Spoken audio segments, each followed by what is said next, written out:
So students, we are now starting next chapter, that is states of matter.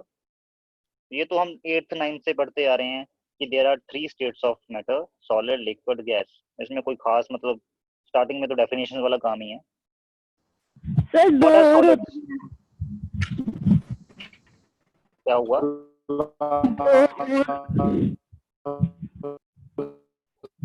दो sorry, state. हाँ 2 state और होती हैं, but अभी बेसिक से शुरू कर रहे हैं ना हम। ठीक है, solid, liquid, gas.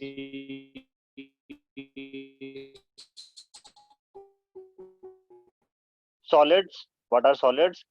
A substance is said to be solid if its melting point is above room temperature under atmospheric pressure. Atmospheric pressure क्या होता है? जो प्रेशर हमारे ऊपर एटमोस्फेयर लगा रहा है, क्योंकि मान लो अगर हम अर्थ पे हैं, ये हम खड़े हैं, ठीक है, ओके, तो यहाँ पे एटमोस्फेयर है ना, गैसेस हैं, तो गैसेस का प्रेशर हमारे ऊपर लग रहा है। जो ये प्रेशर लग रहा है उसको क्या बोलते हैं? Atmospheric pressure. Atmospheric pressure, okay. इस एटमोस्फेरिक प्रेशर पे और रूम टेम्परेचर क्या होता है?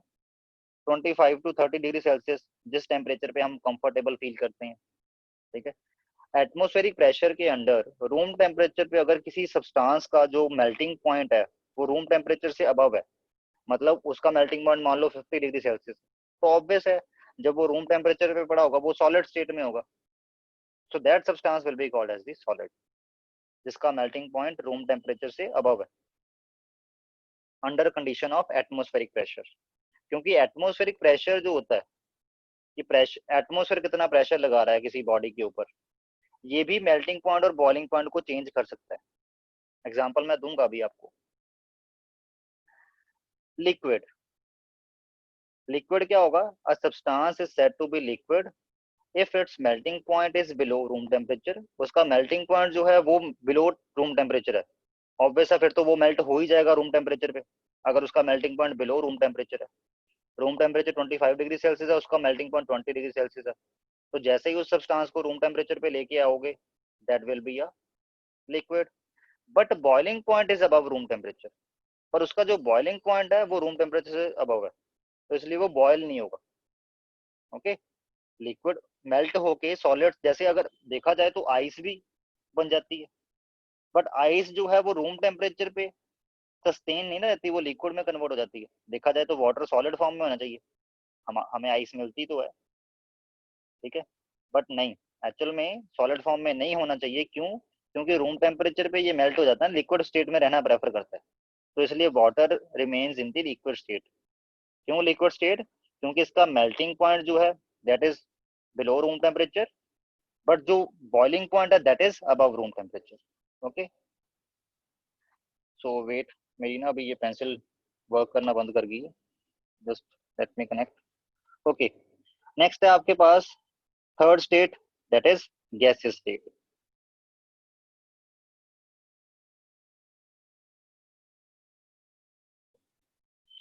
जब तक पेंसिल कनेक्ट होती है तब तक हम गैस की डेफिनेशन पढ़ लेते हैं। A substance is said to be gas if its boiling point is below room temperature. अगर किसी सब्सटेंस का जो बॉइलिंग पॉइंट है वो भी बिलो रूम टेम्परेचर है, तो क्या होगा? वो सब्सटेंस रूम टेम्परेचर पे गैस की फॉर्म में मिलेगा। जैसे ऑक्सीजन है, इसका बॉइलिंग पॉइंट -20 डिग्री सेल्सियस है ऑक्सीजन का, मेरे को एग्जैक्ट याद नहीं है इसलिए मैं अप्रोक्सीमेट वैल्यू बोल रहा हूँ। तो -20 डिग्री सेल्सियस से अबव वाले टेम्परेचर पे जो ऑक्सीजन है ऑटोमेटिकली हमें गैसेस फॉर्म में मिलेगी, तो वो रूम टेम्परेचर में किस स्टेट में मिलेगी? गैस स्टेट में मिलेगी ना। So that's why oxygen is a gas, ठीक है। मतलब डिपेंडेंस होती है मेल्टिंग पॉइंट और बॉइलिंग पॉइंट पे। कोई सब्सटेंस गैस कब होगा? अगर उसका जो बॉइलिंग पॉइंट है वो रूम टेम्परेचर से बिलो है। कोई सब्सटेंस लिक्विड कब होगा? अगर उसका melting point below room temperature है but boiling point above room temperature है। और कोई सब्सटेंस सॉलिड कब होगा? जब उसका melting point above room temperature, ठीक है, क्लियर। और जब कोई लिक्विड गैसेस स्टेट में आता है, ठीक है, जैसे ये मैंने हाईलाइट करके लिखा हुआ है, ये येलो येलो में, ठीक, gaseous state of a liquid is called as the vapour. अगर कोई सब्सटेंस लिक्विड है रूम टेम्परेचर पे, जैसे वाटर लिक्विड होता है, वाटर की फेवरेट स्टेट जो रूम टेम्परेचर पे है वो कौन सी है, लिक्विड स्टेट, ठीक है। बट ये तो है नहीं कि वाटर के वेपर नहीं बनते, तब वाटर के वेपर तो बनते ही हैं, थोड़ी बहुत इवेपोरेशन तो होती रहती है ना वाटर की। जैसे अब हम रूम में बैठे हुए हैं, रूम में भी तो थोड़ी बहुत ह्यूमिडिटी है, ओके। तो उस ह्यूमिडिटी का कारण क्या है, मतलब जो आपके पास लिक्विड है वो रूम टेम्परेचर पे थोड़ा बहुत इवेपोरेट तो होता ही है, बॉयल नहीं होता, इवेपोरेट होता रहता है, ठीक है। तो उसकी वजह से गैसेस स्टेट में है वाटर, ठीक। बट वाटर की रूम टेम्परेचर पे फेवरेट स्टेट कौन सी होती है, लिक्विड। बट ऐसा नहीं है कि वो रूम टेम्परेचर पे थोड़ा बहुत भी गैसेस स्टेट में एग्जिस्ट नहीं करता, थोड़ा बहुत तो गैसेस स्टेट में एग्जिस्ट करता ही है। तो किसी सब्सटेंस जो कि लिक्विड हो रूम टेम्परेचर पे, उसकी गैसेस स्टेट को क्या बोला जाता है, वेपर, ठीक है, क्लियर। तो it means gaseous state of a liquid substance is said to be vapour. जैसे वाटर के लिए हम ये नहीं बोलते, जो एयर में वाटर प्रेजेंट होता है उसको हम ये नहीं बोलते वाटर गैस, हम उसको बोलते हैं वाटर वेपर, ओके। क्योंकि वाटर की रूम टेम्परेचर पे फेवरेट स्टेट कौन सी है, लिक्विड। तो ऐसा सब्सटेंस जो रूम टेम्परेचर पे लिक्विड होता है उसकी गैसेस स्टेट को वेपर बोला जाता है। ये मैंने फर्स्ट चैप्टर में भी शायद आपको समझाया था। नेक्स्ट आपके पास एक डेफिनेशन आती है ट्रिपल पॉइंट, ओके। अब ये ट्रिपल पॉइंट का मतलब क्या है, the temperature and pressure at which all the three phases of the same substance exist together is called as the triple point। ऐसा टेम्परेचर भी होता है जिस टेम्परेचर पे, जैसे वाटर है, वाटर सॉलिड स्टेट में भी उस टाइम एग्जिस्ट कर रहा होगा, वेपर स्टेट में भी एग्जिस्ट कर रहा होगा, और साथ में लिक्विड स्टेट में भी एग्जिस्ट कर रहा होगा, आइस की फॉर्म में भी होगा, साथ में उस आइस में से वेपर भी बन रहे होंगे, और साथ में वो आइस मेल्ट होकर लिक्विड भी बना रही होगी, ठीक है। ऐसा पॉइंट जिसपे तीनों स्टेट को एग्जिस्ट कर जाए किसी सब्सटेंस की, ऐसा temperature and pressure at which all the three phases of the same substance exist together is called as the triple point। और वाटर के लिए ट्रिपल पॉइंट क्या है, 0.01 degree Celsius temperature and this much pressure, 4.58 mmHg pressure. अब ये mmHg क्या है, ये हम तब करेंगे कि प्रेशर के यूनिट्स कैसे होते हैं, पर अभी के लिए याद इतना कर लो कि वाटर के लिए ट्रिपल पॉइंट क्या है, जब आपके पास टेम्परेचर जो है वो 0.01 डिग्री सेल्सियस हो एंड जो प्रेशर है वो 0.458 mmHg हो, ओके। नेक्स्ट आपके पास ये कुछ कंपैरिजन दिया हुआ, कंपैरिजन के लिए मैंने टेबल दिया हुआ है सॉलिड, लिक्विड और गैस का। ये कंपैरिजन टेबल आप जूनियर क्लासेस में कई बार देखते रहे हो, ठीक है, क्लियर। जैसे first of all molecules are closely packed, for example comparison में molecules are closely packed, solids के केस में जो मॉलिक्यूल है वो बहुत ज्यादा क्लोजली पैक्ड होते हैं, ओके। उनके बीच में डिस्टेंस बहुत कम होगा, इंटरमॉलिक्यूलर डिस्टेंस बहुत ज्यादा कम होगा। Molecules are less closely packed, liquid के केस में मॉलिक्यूल इतने क्लोजली पैक्ड नहीं होते, ओके। और गैसेस के केस में तो वो बहुत ज्यादा अपार्ट होते हैं, बहुत ज्यादा दूर दूर होते हैं एक दूसरे से, molecules are sufficiently apart from one another, okay. Second point, intermolecular forces of the attraction are strongest, solids के केस में बहुत ज्यादा स्ट्रॉन्ग फोर्सेस होते हैं, ठीक है। जैसे इसके लिए, इसके कंपैरिजन के लिए हम एक ही सब्सटेंस की तीनों फॉर्म की बात करेंगे। जैसे वाटर की तीनों फॉर्म कौन सी हैं, आइस, लिक्विड एंड वेपर। अगर हम वाटर की बात करें आइस में, तो आइस में सबसे ज्यादा स्ट्रॉन्गेस्ट फोर्स ऑफ अट्रैक्शन होती है, एक वाटर का मॉलिक्यूल दूसरे वाटर के मॉलिक्यूल को बहुत ज्यादा स्ट्रांगली अट्रैक्ट कर रहा होता है।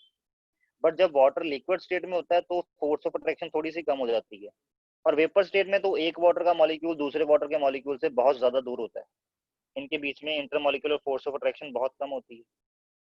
Intermolecular force of attraction are the strongest, intermolecular force of attraction are weaker than those of solids, solid state के कंपैरिजन में इंटरमॉलिक्यूलर फोर्सेस वीक होंगी, और intermolecular forces of attraction are almost negligible, gases के case में तो intermolecular force of attraction negligible ही होती है, एक पार्टिकल दूसरे पार्टिकल से बहुत ज्यादा दूर होता है, कि इतना दूर कि इनका आपस में एक दूसरे के ऊपर फोर्स एक्सपीरियंस ही नहीं होगा, ना के बराबर। Density of solids is high, हालांकि एक्सेप्शन भी होती है, जैसे आइस की डेंसिटी लिक्विड वाटर से कम होती है, okay, exceptions are always there, but generally solids की डेंसिटी इज हाई लिक्विड की density is lower than solid but higher than gases, और जो गैसेस के केस में लो डेंसिटीज, बहुत ज्यादा लो डेंसिटी होती है।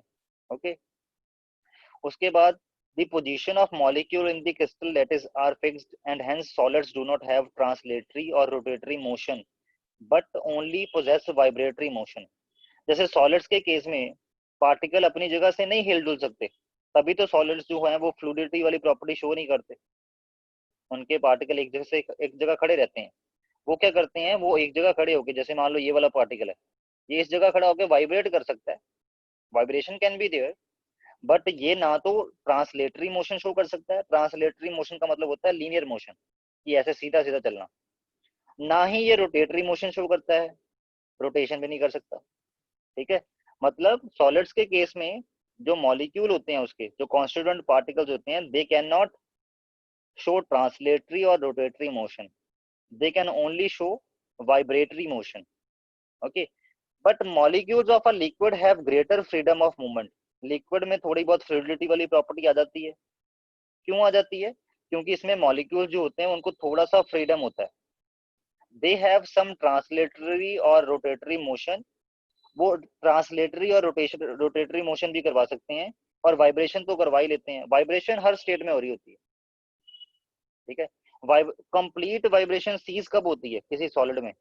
जब उस सॉलिड को, ये भी हालांकि बोला जाता है, ये भी एक्चुअल में ट्रू नहीं है, कुछ एक सॉलिड्स के लिए होता है ऐसा, जब उस सॉलिड को आप -273 डिग्री सेल्सियस पे हीट और कूल कर दो, उस टाइम बोला जाता है कि इस टेम्परेचर पे सम ऑफ द सॉलिड्स जो होते हैं उनमें जो उनके कॉन्स्टिट्यूएंट पार्टिकल हैं वो कम्प्लीटली वाइब्रेशन लेस हो जाते हैं, वो वाइब्रेट करना भी बंद कर देते हैं, क्योंकि सॉलिड में रोटेशन और ट्रांसलेशन मोशन तो पहले नहीं हो रहा होता, वाइब्रेशन भी बंद हो जाती है तब इस टेम्परेचर पे।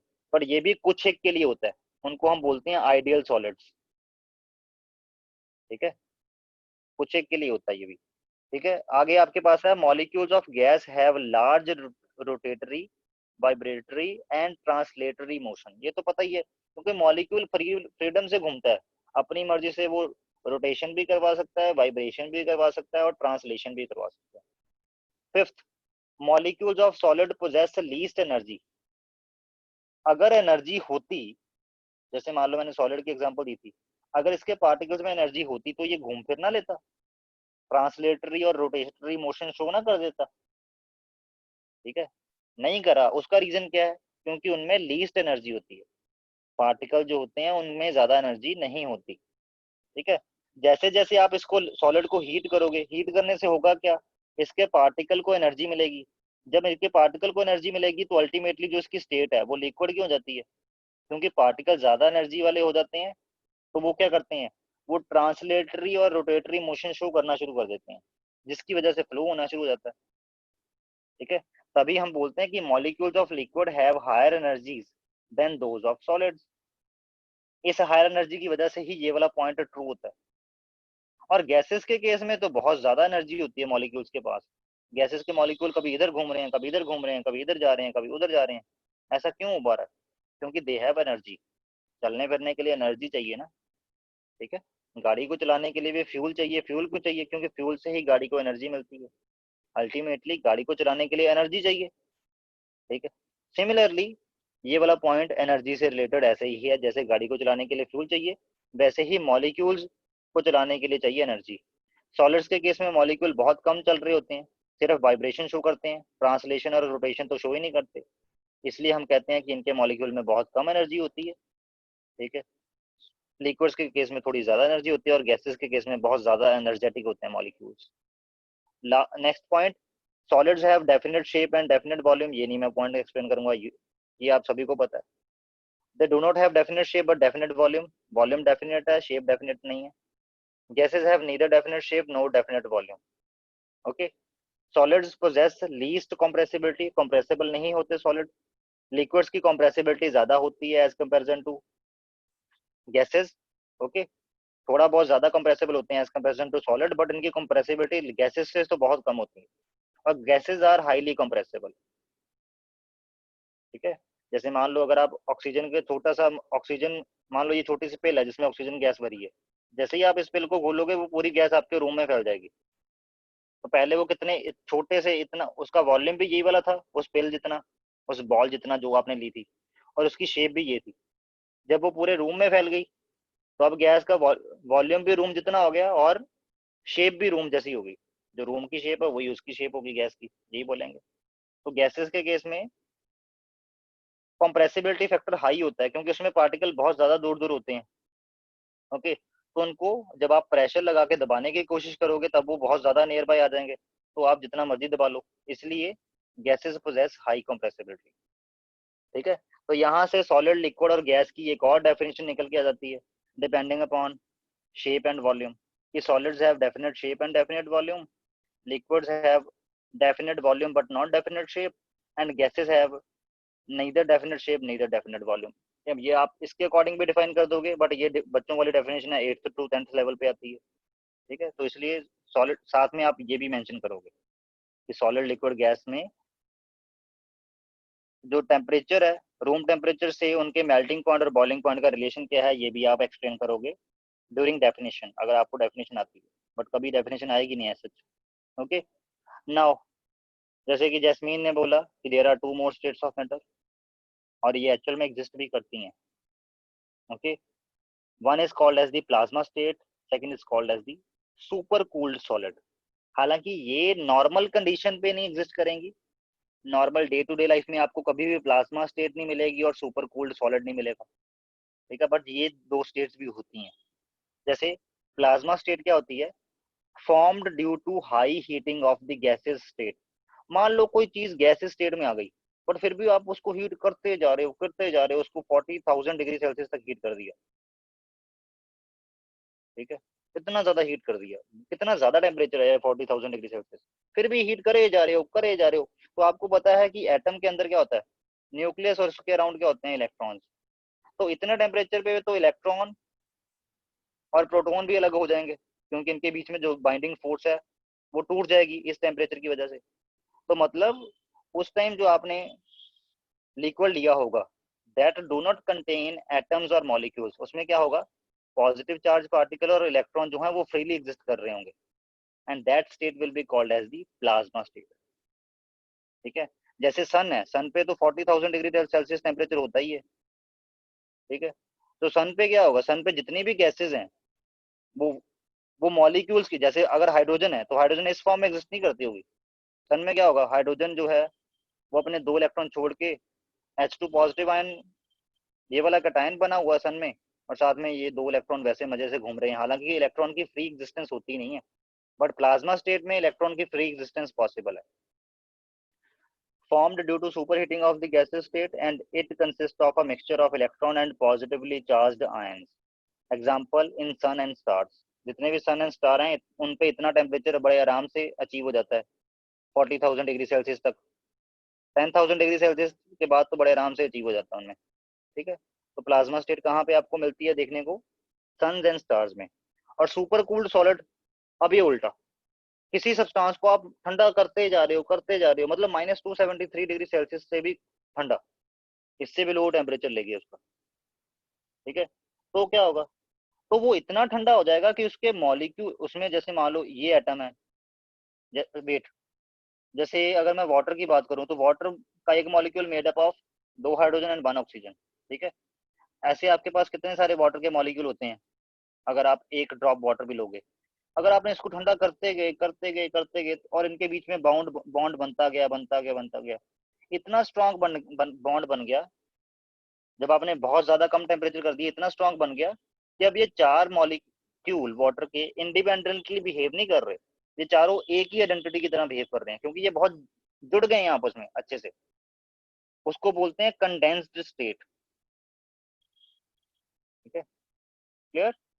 So this type of state, ऐसी जो स्टेट होगी, इसकी अलग से ही प्रॉपर्टी होंगी, इसकी प्रॉपर्टी जो सॉलिड, लिक्विड, गैस उसको मैच नहीं करती होंगी, इनकी अलग से प्रॉपर्टी है, और इनकी प्रॉपर्टी अभी इतनी पूरी डिस्कवर हुई भी नहीं है।